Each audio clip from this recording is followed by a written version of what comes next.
Students, क्या हाल चाल है बेटा। उम्मीद है सभी बहुत बढ़िया से होंगे और पढ़ाई भी ठीक ठाक कर रहे होंगे। आज हम लोग बात करेंगे 13वें चैप्टर की वीडियो नंबर 3 की। किसकी? Video number 3। इससे पहले 2 वीडियो आई हैं, यानी कि हमें प्रश्नावली 13.1 तक पहुंचने के लिए 2 इंट्रोडक्शन वीडियो की जरूरत पड़ी है। अब आप समझ सकते हैं 2 इंट्रोडक्शन वीडियो का मतलब है कि इसका मतलब है कि हमने काफ़ी बातचीत पहले कर ली है और आप लोगों से यही सलाह है कि इस वीडियो में आने से पहले आप लोग वो इंट्रोडक्शन वीडियो ज़रा देख लें, तब चीज़ें अच्छे से समझ में आएंगी। ठीक है, पहले वाली वीडियो तो बहुत ही ज़्यादा इंपॉर्टेंट है, अगर दूसरी नहीं भी देखोगे चल जाएगा, क्योंकि सारे एनसीईआरटी के एग्जाम्पल सॉल्व कराए हैं, वो आपकी किताबों में भी हैं। अगर आपको अच्छे से बेसिक तैयार हैं तो आप लोग वो एग्जाम्पल अपने आप भी कर सकते हो। लेकिन चलिए अब क्वेश्चंस की बात करते हैं। क्वेश्चन हमारे पास इस एक्सरसाइज के अंदर 9 क्वेश्चन है और जितने भी कवर होते हैं आज की वीडियो में देखते हैं। पहला क्वेश्चन क्या कह रहा है कि दो घनों जिसमें प्रत्येक का आयतन 64 घन सेंटीमीटर है के संलग्न फलकों को मिलाकर एक ठोस बनाया गया है। इससे प्राप्त घनाभ का पृष्ठीय क्षेत्रफल बताना है। बड़ा सिंपल क्वेश्चन है। देखिए, उसने कहा कि 2 घन है मेरे पास। घन समझते हो ना, घन की बात तो समझते होंगे, जिसकी सारी की सारी साइड्स जो हैं वो बराबर होती, लंबाई चौड़ाई ऊंचाई। ठीक है, एक घन तो मेरे पास बेटा ये है, मैं बना दूं पहले फिर समझाऊंगा। ठीक है, और इसी के साथ में इसकी फलक समझते हो, साइड। जैसे इस किताब की 6 फलक हैं, एक ये है, एक इधर की तरफ है, एक इधर है, एक इधर है, एक इधर है, एक इधर है। तो इसकी एक फलक से हमने दूसरा कोई, मतलब इसी से जोड़ दिया हमने। ठीक है, आपके पास में कोई एक घन और सेम साइज का इसमें जोड़ दिया इस तरीके से। ठीक है, चाहो तो बीच वाले पोर्शन को हटा लो ताकि चित्र आपको इसकी हड्डियां दिखाई ना दें और आपको वो चीज़ सब दिखाई दे जो दिखनी चाहिए। ठीक है, आपके पास में अब दिख रहा है सही। तो अब आपको दिख रहा होगा कि इसमें 2 घन हैं। पहला घन बेटा ये है और दूसरा घन ये है। और उसने क्या कहा है कि प्रत्येक घन का जो आयतन है, घन का जो आयतन है, घन का आयतन, घन का आयतन जो दिया है वो दिया है 64 घन सेंटीमीटर। घन सेंटीमीटर या सेंटीमीटर क्यूब हम लिख सकते हैं, कोई दिक्कत नहीं है।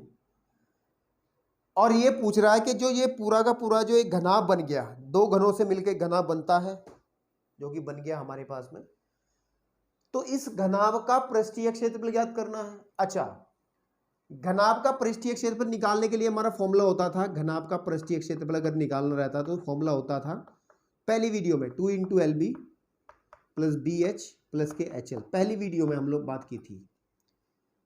इसका मतलब हमें इस पूरे जो ठोस बना है इसकी लंबाई चाहिए, ये वाली L चाहिए। ठीक है, ये वाली इसकी चौड़ाई चाहिए B चाहिए, ये वाली, और ये वाली इसकी ऊंचाई चाहिए H। ठीक है, अब इसको कैसे फाइंड आउट करें? भाई साहब ने एक तरीका दिया है कि आपके पास अगर घन का आयतन दिया हो 64 सेंटीमीटर। अच्छा, घन के आयतन का फॉर्मूला क्या होता है? घन का जो आयतन होता है, क्लास 9th की बात है और वीडियो नंबर 1 की बात है जो हमने बताई थी, वो होता है जो इसकी कोर होती है या फिर भुजा जो होती है उसकी घात 3 के बराबर होता है। तो मैं अगर इस फॉर्मूले को यहाँ यूज कर लूँ कि भुजा की घात 3 ऐसे लिख लो, या कोर की घात 3, वीमा की घात 3, कुछ भी कर सकते हो, = 64। 64 को लिखा जा सकता है, आप इसको कहें भुजा की घात 3, तो इसका हमें घनमूल निकालना पड़ेगा। ठीक है, और घनमूल आसानी से निकल आएगा। कैसे? कि 4 × 4 × 4, 4 चौक 16 चौक 64 का घनमूल, तो फाइनली 4 सेंटीमीटर आ जाएगा।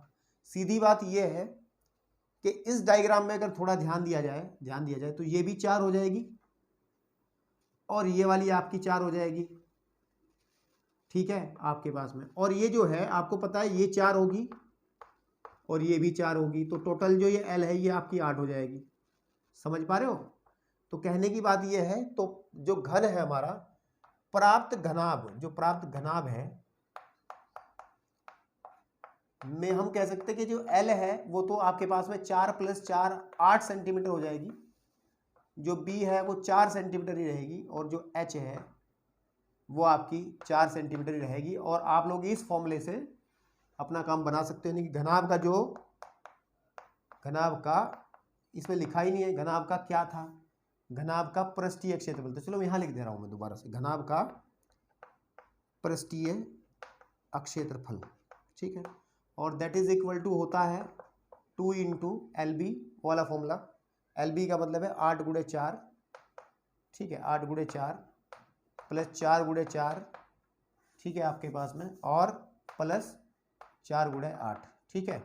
सॉल्व कर लो, 2 गुणे 32 प्लस 16 प्लस 32, या फिर 2 गुणे आपके पास में 32 32 64 और 16, 64 और 16 हो गए 80, हाँ 64 और 16 80, और 80 का डबल 160।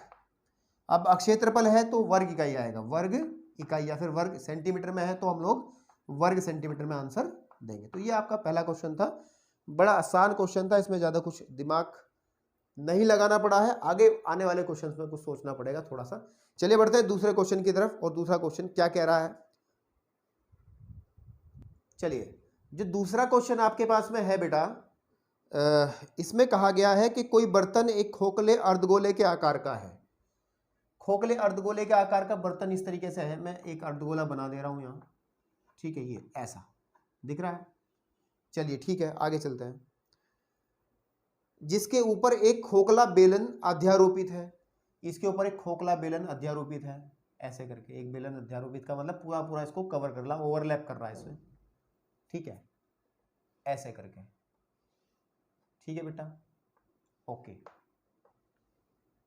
ये बेलन है, बेलन का आधार ऐसा होगा, और कह रहा अर्धगोले का जो व्यास है वो 14 सेंटीमीटर है। अर्धगोले का व्यास का मतलब, मैं इसको फिगर को थोड़ा सा सिंपल कर लूं ताकि आपको चीज़ें समझ में आए, फील आनी चाहिए। ये जो है ये टोटल जो है वो 14 सेंटीमीटर है, 14 सेंटीमीटर, ठीक है भाई। अर्धगोले का व्यास तो यही बनेगा ना, अगर मैं थोड़ा सा इसको सही बना भी दूं तो, ठीक है। और कह रहा है कि इस पात्र यानी कि जो बर्तन है, बर्तन तो पूरा ही है, ये पूरी जो ठोस आकृति बनी है, कि कुल ऊंचाई 13 सेंटीमीटर है। इसका मतलब यहां से लेके यहां तक का जो टोटल ये है पूरा का पूरा, मैं बाहर लिख दे रहा हूं, यहां से जो यहां तक का ये 13 सेंटीमीटर का ऊंचा ये आकृति है, ओके। तो इस बर्तन का आंतरिक पृष्ठीय अक्षेत्रफल बताना है। आंतरिक, देखो आंतरिक का मतलब है अंदर से, बाहरी नहीं बताना है, आंतरिक बताना है। और मेरा मानना यह है, मानना क्या है कि जितना बाहरी होगा उतना ही आंतरिक होगी। बर्तन ऊपर से खुला है तो अंदर वाली जो सरफेस है इसकी अंदर खोखला है, तो वो वाला हमें क्षेत्रफल निकालना है। तो पहले एक योजना बना लेते हैं। योजना का मतलब है कि एक फॉर्मूला बना लेते हैं कि उस कैसे निकालेंगे हम लोग। देखिए मैं लिख रहा हूं बर्तन का पृष्ठीय क्षेत्रफल, पृष्ठीय अक्षेत्रफल, ठीक है, वो बराबर किसके होगा भाई, बेलन का वक्र पृष्ठीय क्षेत्रफल। मैं शॉर्टकट में लिख दूं CS से, यानी कि आपका जो बेलन भाई, अगर देखो मैं उस दिन भी कहा था आपको, उस दिन भी यही बात कही थी कि जो भी चित्र बनता है, डायग्राम बनता है, उसको फील करना बहुत जरूरी है, मन में उसका डायग्राम बन जाना चाहिए कि कैसे की वो बात कर रहा है। खोखला आधा गोला, उसके ऊपर एक खोखला बेलन, ठीक आ रही समझ में बात। अपने आसपास ऐसा कुछ बर्तन देखो, ऐसे ऐसी आकृति कोई बर्तन होता है ऐसा वाला, बहुत होता है, ऐसा है जिसमें नीचे एक अर्धगोला बनता है, ऊपर एक खोखला बेलन लगा रहता है। तो ये बनाना जरूरी है। तो इसका जो CS से होगा, बेलन का जो CS से हो, बेलन का CS से का मतलब, मैं चलो दोबारा से बताता हूं। ये बेलन है, बेलन का CS से ये होगा बाहर वाला वक्र पृष्ठीय क्षेत्रफल, बाहर वाला, इसको छोड़ देना है क्योंकि ये बर्तन ऊपर से बंद नहीं है और नीचे से भी जो है खोखला है। तो क्या बात करनी है हमें, तो बेलन का CS से प्लस क्या करेंगे इसमें, जो अर्धगोला है, अर्धगोले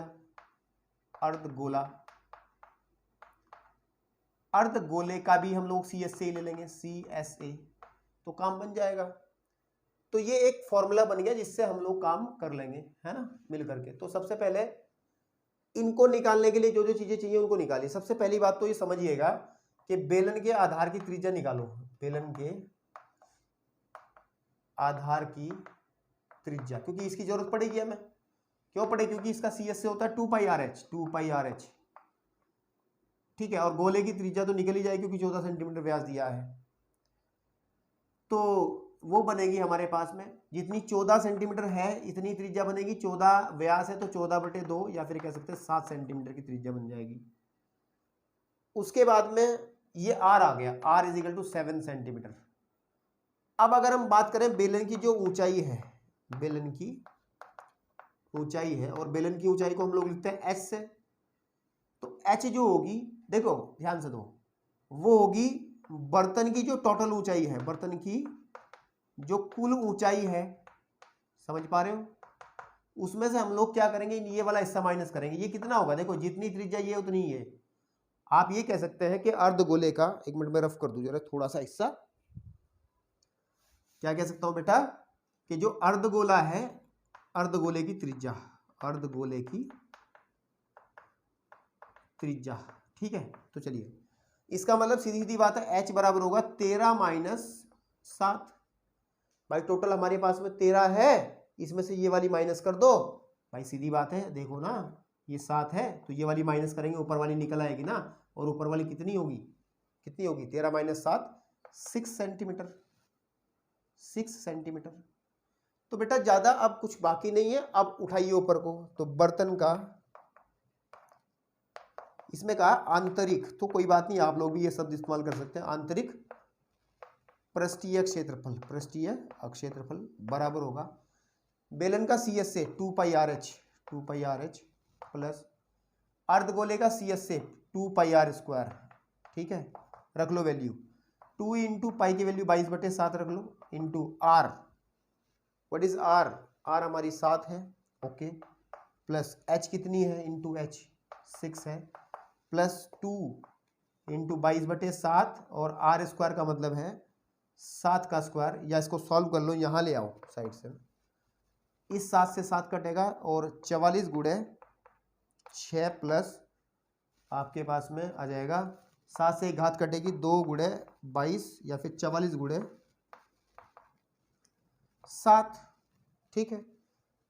सॉल्व कर लो गणित का बेसिक मेथड लगा करके कि 44 कॉमन निकाल लो, और अंदर आ जाएगा × 13, है ना, और 13 छिक 13 चौक 52 का 2 हासिल लगा 5, 13 चौक 52 और 5 होते हैं 67, ठीक है, वर्ग सेंटीमीटर। तो ये आपका आ गया इसका आंसर। तो यही हमारे पास में इसका आंसर है दूसरे क्वेश्चन का, ठीक है, ओके ओके ओके ओके, ठीक है। चलिए बढ़ते हैं तीसरे क्वेश्चन की तरफ। क्वेश्चन नंबर 3 क्या कह रहा है, फटाफट इसके बारे में भी थोड़ी सी नॉलेज लेते हैं कि तीसरा क्वेश्चन क्या क्या रहा है।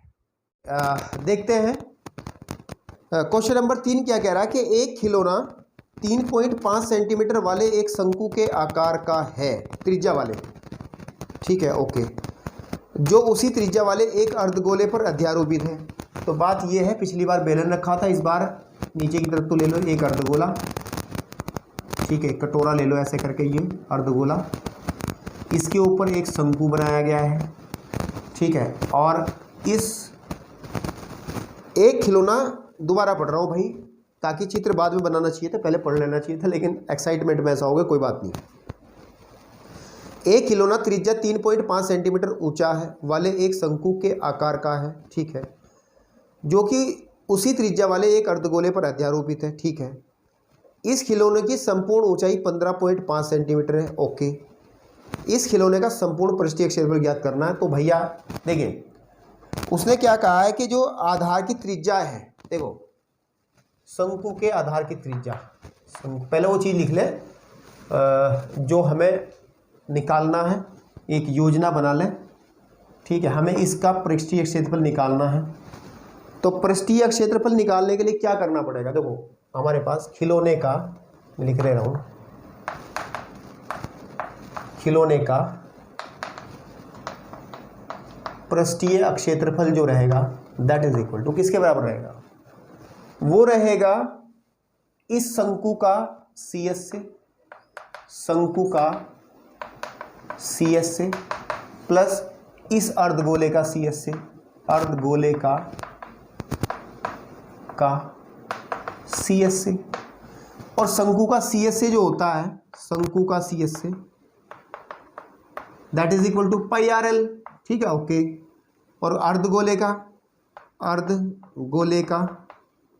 CS से जो होता है वो 2πr² होता है।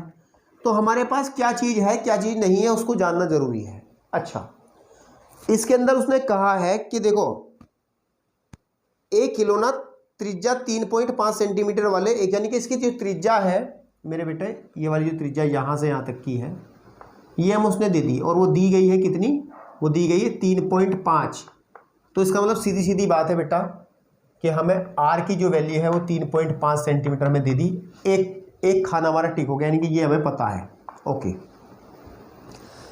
अब भाई साहब कह रहा था कि जो उसी त्रिज्या वाले एक अर्धगोले पर अध्यारोपित है, ठीक है, इस खिलौने को की संपूर्ण ऊंचाई 15.5 सेंटीमीटर है। तो यानी कि इसकी जो हाइट है टोटल यहाँ से यहाँ तक की जो हाइट है, ये जो हाइट है टोटल ये 15.5 सेंटीमीटर है। तो लेकिन हमें चाहिए क्या, अब बात यही फंसती है, हमें चाहिए एल। क्या चाहिए, एल, ये एल चाहिए। एल होता है ये वाला हिस्सा, ये इसकी जो स्लैंट हाइट होती है यानी कि तिर्यक ऊंचाई ये वाली। और इस एल को निकालने के लिए फॉर्मूला होता है एल इज इक्वल टू होता है R square plus H square, formula होता है बेटा। अब आर तो ऑलरेडी पता है कि 3.5 है, लेकिन एच नहीं पता है, तो एच भी निकल सकती है। देखो ध्यान से, ये 3.5 है ना बेटा, तो ये भी तो 3.5 ही होगी क्योंकि त्रिज्या है ना। अब अगर मैं ये टोटल 15.5 सेंटीमीटर दिया है इन्होंने यहां से यहां तक का। अब अगर मैं ये वाली हाइट निकालना चाहता हूं तो कोई बता सकता कितना होगा? सीधी बात है, जो पिछले क्वेश्चन में किया है कि 15.5 सेंटीमीटर में से हम लोग ये वाला घटा देंगे नीचे वाला जो गोले की जो त्रिज्या है, तो शंकु की आ जाएगी हाइट। तो लिख सकते हैं शंकु की ऊंचाई जो है बेटा h जो है that is equal to 15.5 minus 3.5 that is equal to 0। Okay, और आपके पास में 12, तो सीधा सीधा 12 सेंटीमीटर आ जाएगी। कितनी आ जाएगी? 12 सेंटीमीटर आपकी आ जाएगी हाइट। ठीक, चलिए अब शंकु की तिर्यक ऊंचाई निकाल रहा हूं मैं। शंकु की तिर्यक ऊंचाई, तिर्यक ऊंचाई को हम लोग किससे लिखते हैं? एल से, that is equal to R square plus H square. क्या किसी बच्चे को ऐसा महसूस हो रहा कि क्या ये कहां से फॉर्मूला आया? अगर ऐसा महसूस हो रहा तो भाई वो बहुत गंभीर अवस्था में है, उसको जाना चाहिए और अच्छे से पुरानी चीजों को स्टडी करना चाहिए, नहीं तो भाई इस वीडियो में कोई फायदा नहीं आने से। तो L is equal to under root, इसी में कर लेते हैं आगे, जगह बच जाएगी। आर स्क्वायर मतलब 3.5 का whole square plus plus plus plus plus H का स्क्वायर यानी कि 12 का स्क्वायर 144। ठीक है, तो अगर एल फाइंड आउट करूंगा मेरे भाई तो आ जाएगा 3.5 का स्क्वायर होता है 12.25, 12.25 प्लस 144 ऐड कर लो तो आ जाएगा 156.25। जोड़ के देख लो भाई, मैं कोई अपनी तरफ से नहीं कर रहा, चीजें गणित से ही आ रही है सारी, जोड़ घटा ठीक ठाक करनी जरूरी है। तो अब हमारे पास बेसिकली एल का मान आया ये, लेकिन इस मान के साथ हम काम नहीं कर सकते, हमें क्लास 8 में जाना पड़ेगा। किस में जाना पड़ेगा? क्लास 8 में। और हम क्या करेंगे? वर्गमूल निकालेंगे। किसका वर्गमूल निकालेंगे? किसका वर्गमूल निकालेंगे? 156 का, यहां निकाल लेते हैं 156.25 का हम लोग वर्गमूल निकाल लेते हैं। ठीक है, और वर्गमूल कैसे निकालते थे? 25 के आगे 2 जीरो लगा लो ताकि 2 स्थानों तक तो निकल आए कम से कम। आप समझ में आ रहा है? कक्षा 8 में पढ़ा था, मैं अभी भी कहता हूं, मैं पहले भी कहता था कि भाई साहब गणित एक दूसरे से कनेक्शन रखता है। अभी देखो भाग विधि का प्रयोग करके हम लोग वर्गमूल निकाल रहे हैं।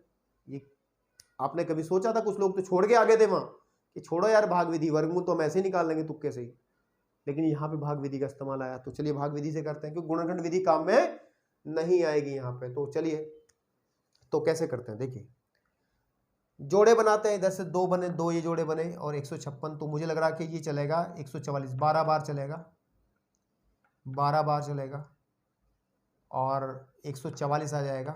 जब इसको मैं घटाऊंगा यहाँ पे, और 12 12 थोड़ा सा स्पेस कम आ रही है यार, थोड़ी स्पेस कम है, तो मुझे इसको दोबारा लिखना पड़ेगा। ठीक है, यहाँ पे कर लेता हूँ थोड़ा सा मैं इसको ऐसे करके, और यहाँ है आपका 156.25 के आगे मैं 2 जीरो लगाई और जोड़े इधर से बना लो और एक जोड़ा इधर बना लो, ऐसे करके। पहले मैं गलत कर रहा था शायद। ठीक है, हाँ, तो एक बार चलेगा, एक ही कम एक। ठीक है मेरे भाई, और एक और एक 2 यहाँ पे आ जाएगा। ठीक है, एक और एक 2 यहाँ पे आ जाएगा। उसके बाद में घटा लेंगे हम लोग, ये तो 0 आ गया, ठीक है। ऊपर से एक जोड़ा उतरेगा 56, और यहाँ पे हम कितनी बार चलेंगे, 2 बार चलेगा, लगभग 2 बार चलेगा, और 2 बार जब चलेगा तो 44 आ जाएगा, और जब घटाएंगे तो बचेगा 2 और 1, 12 बचेगा। ओके, दशमलव है बीच में, रोड़ा आया है, रोड़ा को हटा के ऊपर लगा दो, यहाँ दशमलव, ऊपर से पूरा 25 उतार लो, और यहाँ पे आ जाएगा आपका 24, ठीक है, ये आ जाएगा आपका 24। तो अब लगभग ये चलेगा 5 बारी, कितनी बारी, जब 5 बारी चलाएंगे तो आपका आ जाएगा 5 5 25 का 5 ऐसे लगे 2, ठीक है, और 5 चौक 20 और 2 22, ऐसे लगे फिर से 2, 5 दूनी 10, 2 12, अरे पूरा आ गया, तो इसका मतलब 2 जीरो बढ़ाने की भी जरूरत नहीं थी, तो ये 5 बार चलेगा, इसका मतलब सीधी बात है आपके पास में ये 0 आ गया, ठीक है।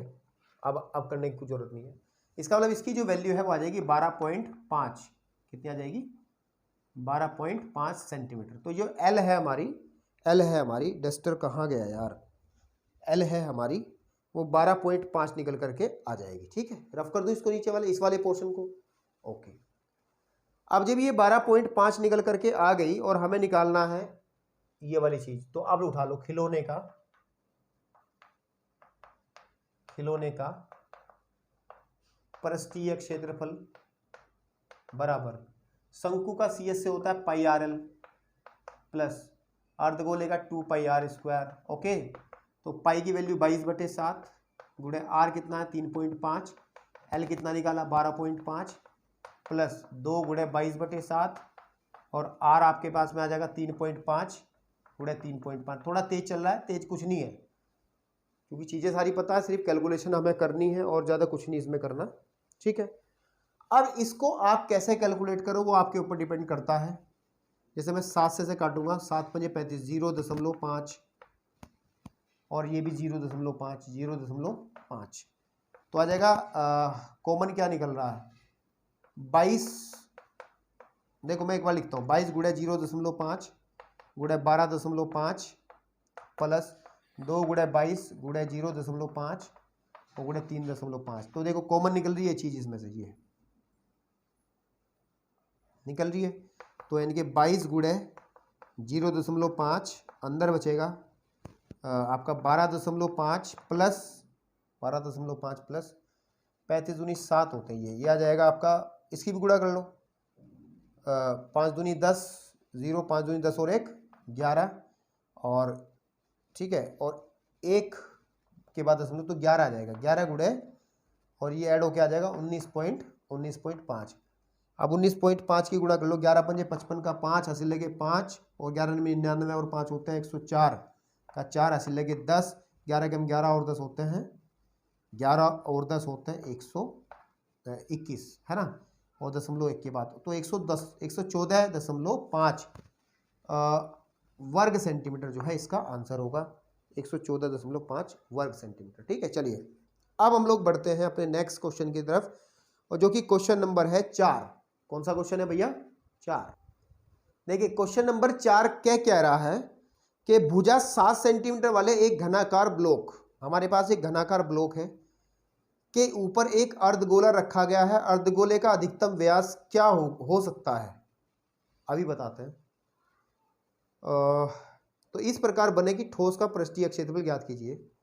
ओके, एक घनाकार ब्लॉक है मेरे पास, घनाकार ब्लॉक है, ठीक है। थोड़ा सही बनाओ यार, ऐसे मजा नहीं आ रहा करने में, थोड़ा अच्छा बनाओ। ओके, घनाकार जो ब्लॉक है, घनाकार जो ब्लॉक है उसको मैं ऐसे बना रहा हूँ, ठीक, आपके पास में ऐसे करके, शायद ये घनाभ बन गया, नीचे वाला पोर्शन बड़ा है ऊपर वाला, और मैं इसको रफ कर दे रहा हूँ बीच वाले हिस्से को, ताकि आपको चीज़ें क्लियर दिखाई दें। ओके, तो ये घनाकार ब्लॉक हमने बना लिया ऐसे करके, ठीक है भैया, घनाकार ब्लॉक है। अब इसके ऊपर इसने कहा है कि एक अर्धगोला रखा गया है, ठीक है, अर्धगोले का अधिकतम व्यास क्या हो सकता है। अच्छा एक बात बताइए, इसका ये जो ऊपरी हिस्सा आपको दिख रहा है, यहां पे हमें गोला रखना है। अब ये ठोस आकृति है, ठोस आकृति को आप चित्र पे तो ऐसे ही बनाओगे, वैसे आपको घन पता ही कैसा होता है ना। तो अब अगर मैं इस फलक को उठाकर सामने आपके सामने ऐसा ही तो होगा वो भी एरिया ऊपर। अगर आप उसे ऊपर से यहां खड़े होकर देखोगे तो ऐसा दिखाई देगा ना। इस पे अगर मैं एक गोला रखना चाहूं तो वो कैसे रखा जाएगा? ऐसे तो रखा जाएगा भाई, ऐसे तो रखा जाएगा, अधिकतम व्यास वाला गोला। और आपको पता ये जो साइड दी गई है वो कितनी है? 7 सेंटीमीटर दी है उसमें। देखो मैं कोई अपनी तरफ से नहीं बोल रहा भाई, 7 सेंटीमीटर दी है तो सही बात है, तो ये 7 सेंटीमीटर ही होगी। तो अब देखिए इस गोले का व्यास कितना बनेगा, अधिकतम व्यास कितना हो सकता है? इससे बड़ा थोड़ा ही हो जाएगा। अगर इससे बड़ा होगा तो वो इस घनाभ के आधार से बाहर हो जाएगा, तो इसका व्यास होगा 7 सेंटीमीटर। ठीक है, तो अब ये कह सकते हैं इसके ऊपर रखा गया गोला है और डायग्राम में कैसे बनाएं। ठीक है, 3D फिगर है तो थोड़ा सा ऐसे करके बना लें। आपके पास में बाहर नहीं हिस्सा कोई आएगा, ठीक है, ऐसे करके पूरा इसको कवर करेगा। ठीक है, इसको पूरा कवर करेगा। तो अब चलिए मेन बात है उसमें करना क्या चाह रहा है। वो कह रहा है कि अर्धगोले का अधिकतम व्यास क्या होगा। तो सबसे पहले लिखिए अर्धगोले का अधिकतम व्यास, अधिकतम व्यास। तो अधिकतम व्यास जो होगा वो होगी घन की कोर के बराबर। घन की कोर समझ तो हो ना, ये कोर ही तो होती है। तो इसका मतलब है घन की कोर कितनी है? 7 सेंटीमीटर। तो उसको 7 सेंटीमीटर यहाँ पे छोड़ देंगे। तो एक आंसर तो उसका निकल आया है कि अर्धगोले का जो अधिकतम व्यास होगा वो 7 सेंटीमीटर होगा। अब इससे बनने वाला जो भी ठोस बना है उसका पृष्ठीय क्षेत्रफल बताना है। चलिए लिखिए, फॉर्मूला बनाते हैं। बने ठोस का पृष्ठीय क्षेत्रफल, पृष्ठीय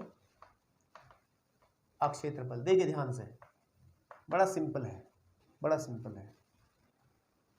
इस अर्धगोले का पृष्ठीय क्षेत्रफल, ठीक है, अर्धगोले का CS से प्लस आपके पास में, देखिए इसमें सोचना पड़ेगा, थोड़ा सा इसमें सोचना पड़ेगा, क्योंकि अगर हम लोग अर्धगोले का तो ले ही लेंगे ऊपर वाले का CS से, प्लस इसको थोड़ा सा बड़ा करके लिखें तो प्लस जो इस घनाभ का पृष्ठीय क्षेत्रफल है, घन का पृष्ठीय क्षेत्रफल, अक्षेत्रफल।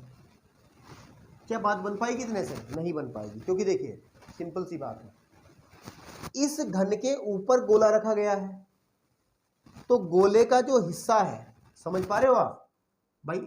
ये थोड़ा चित्र मेरे से गलत बना है तो लगभग इसका कुछ हिस्सा छूटेगा। देखिए जब ये अभी मैं बताता हूँ बाहर की तरफ बना के, क्योंकि इसका जो ऊपर का टॉप की आकृति ऐसी दिखाई देगी। इस घनाभ की ये वाली आकृति जो है ये स्टार बना रहा हूँ, ये स्टार ऐसा दिखाई देगा अगर हम ऊपर से देखें।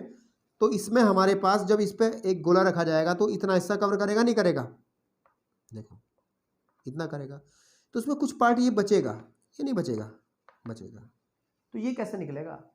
ये बड़े सिंपल तरीके से निकलेगा। तो हम लोग क्या करेंगे, इस गोले के आधार का क्षेत्रफल निकाल लेंगे, यानी कि इसका क्षेत्रफल, इसकी त्रिज्या आपको r मान के, और वो इसमें से माइनस कर देंगे, यानी कि माइनस गोले के आधार का क्षेत्रफल, गोले के आधार का क्षेत्रफल। इसको सोच के देखो, फील करके देखो मैं कहना क्या चाह रहा हूं। इसके ऊपर जब एक मैं आकृति सही बना नहीं पा रहा हूं तो ऐसे आकृति बनेगी, सही मायने में तो ऐसी आकृति बनेगी। जब इस पर अर्धगोला रखा जाएगा तो कुछ हिस्सा इधर भी बचेगा, कुछ हिस्सा इधर भी बचेगा, और कुछ हिस्सा इस तरफ भी बचेगा, और कुछ हिस्सा उस तरफ भी बचेगा, जैसे कि इसमें दिखाई दे रहा है यहाँ पे।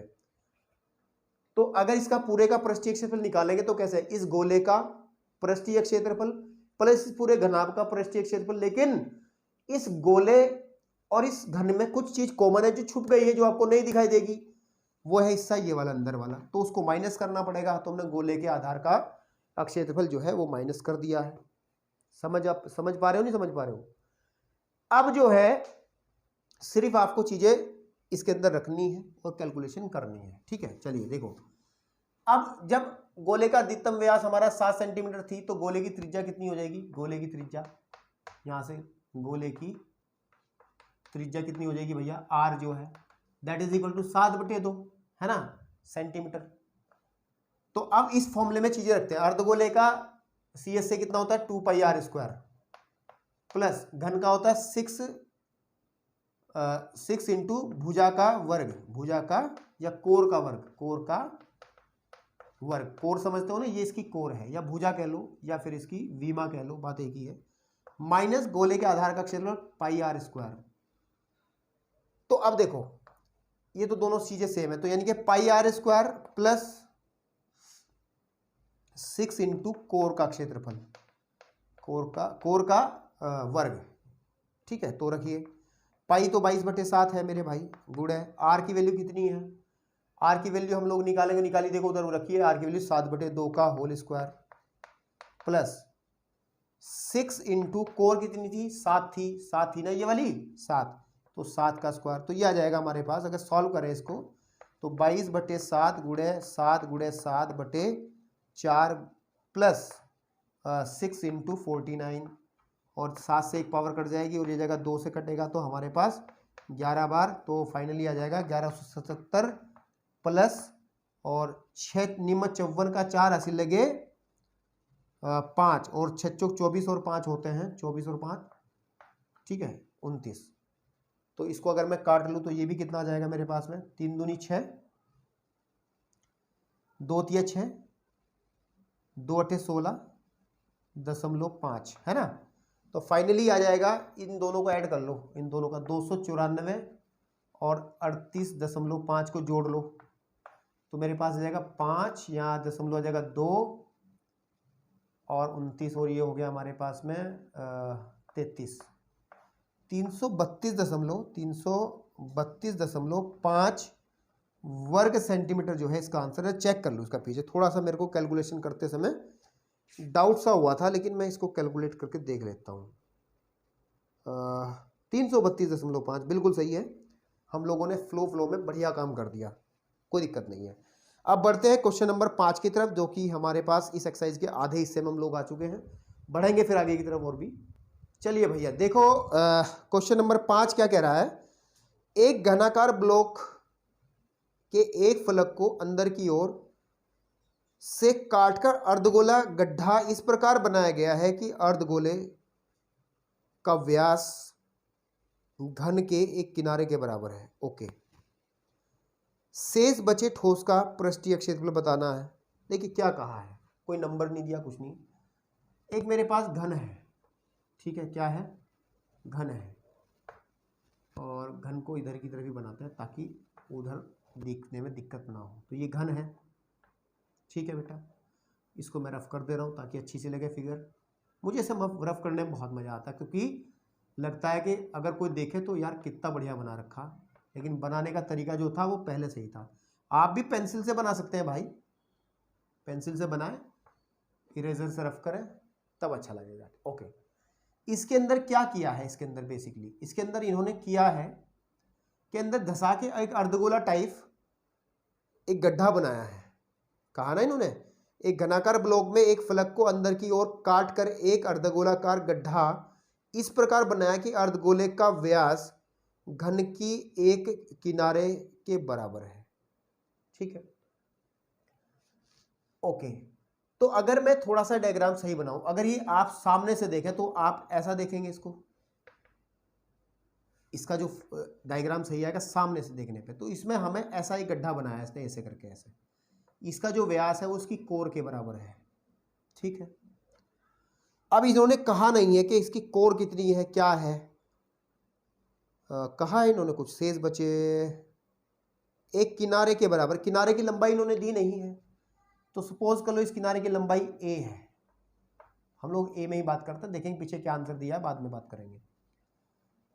तो अगर ये a है तो इसमें जो गड्ढा बनेगा इस तरीके से अंदर की तरफ एक ऐसा बनेगा ना, ठीक है, आपके पास वो यहाँ से शुरू होगा, यहाँ से शुरू होगा और ऐसे ऐसे फिनिश होगा आपके पास ऐसे करके, ठीक है। ओके, ठीक, यहाँ पे देखने में मजा नहीं आ रहा, इसको कोई प्रैक्टिकल करके दिखाए तो घर पे जाओ और कुछ ऐसा बन के देखो, मिट्टी का एक वो बनाओ घन, उसके अंदर एक अर्धगोला बनाओ, फिर मजा आएगा देखने में। तो अब हमें इस पूरे का पृष्ठीय क्षेत्रफल बताना है, क्या बताना है भैया? पृष्ठीय क्षेत्रफल। ठीक है, ओके।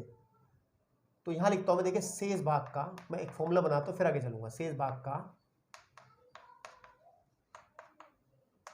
पृष्ठीय क्षेत्रफल, क्षेत्र सोचिए जरा कितना होगा। देखिए घन का पृष्ठीय क्षेत्रफल, घन का पृष्ठीय क्षेत्रफल, ठीक है। इसमें से अगर मैं माइनस कर दूं, ठीक है ना, माइनस क्या, हाँ माइनस करना पड़ेगा। मैं माइनस कर दूं किसका?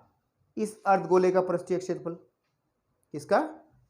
अर्धगोले का पृष्ठीय क्षेत्रफल। ये माइनस करना पड़ेगा ना, या नहीं करना पड़ेगा? एक मिनट सोच ले जरा, थोड़ा सा इसमें सोचने की जरूरत है मुझे कि कह क्या रहा है। कोई बात नहीं भाई। शेष भाग का पृष्ठीय क्षेत्रफल निकालना है, ठीक है, ओके। इसमें नीचे की तरफ गड्ढा किया गया है, ओके।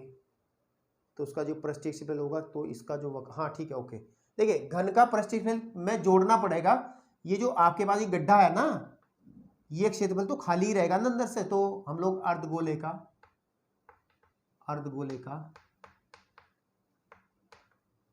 पृष्ठीय क्षेत्रफल। लेकिन एक चीज और है इसमें, ऊपर से तो खाली रहेगा ना ये भाई, सीधी बात है। अगर मैं इसका सामने से फोटो लूं और ऐसा इसको महसूस करूं, तो ये ऊपर से तो खाली रहेगा ना, ये ऊपर से तो खाली रहेगा, तो यहां तो कोई क्षेत्रफल होगा ही नहीं। तो इसका मतलब इस गोले के आधार का क्षेत्रफल, अर्धगोले के आधार का क्षेत्रफल, उसको घटाना पड़ेगा। अर्धगोले के आधार का क्षेत्रफल माइनस किसको कर रहे हैं? आधार का क्षेत्रफल। ये फॉर्मूला बना जिससे हमारा आंसर निकलेगा। तो चलिए बात करते हैं। तो घन का जो क्षेत्रफल है, अगर मान लिया हमने, माना को, और यहां पे लिख देता हूं, माना जो है, माना घन के किनारे की लंबाई, घन के किनारे की लंबाई बराबर ए मात्रक कह दी मैंने, ए इकाई कह दी, सेंटीमीटर मीटर जो भी है, आई डोंट नो। तो अब मैं इस फॉर्मूले में करता हूं, घन का जो पृष्ठीय क्षेत्रफल होता है 6a² हो जाएगा, क्योंकि अगर ये दूरी a है, प्लस अर्धगोले का क्षेत्रफल होता है 2πr²। लेकिन r होगी कितनी? r जो होगी, यहां पे लिख लेता हूं मैं, अर्धगोले की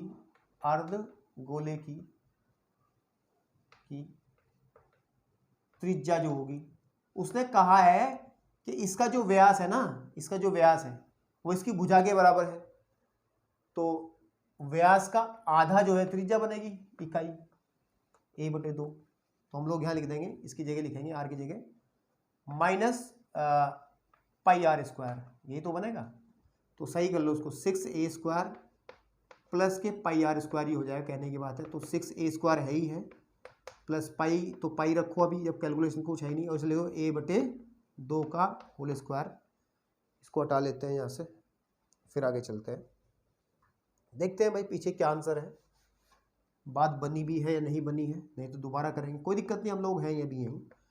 तो 6a² प्लस πa²/4, एलसीएम अगर ले लिया जाए तो बेटा ये आ जाएगा 24a² प्लस a² π/4, या फिर इसको लिख लो 1/4 कॉमन निकाल लो, साथ में a² भी कॉमन निकाल लो, अंदर बचेगा 24 प्लस पाई।